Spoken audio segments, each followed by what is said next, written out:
யார் இவர்?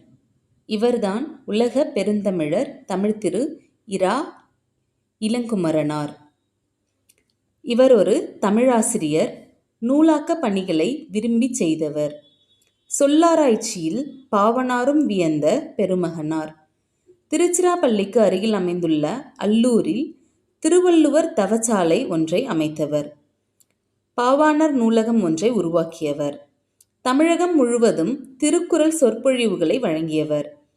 தமிழ் வழி திருமணங்களை நடத்தியவர்.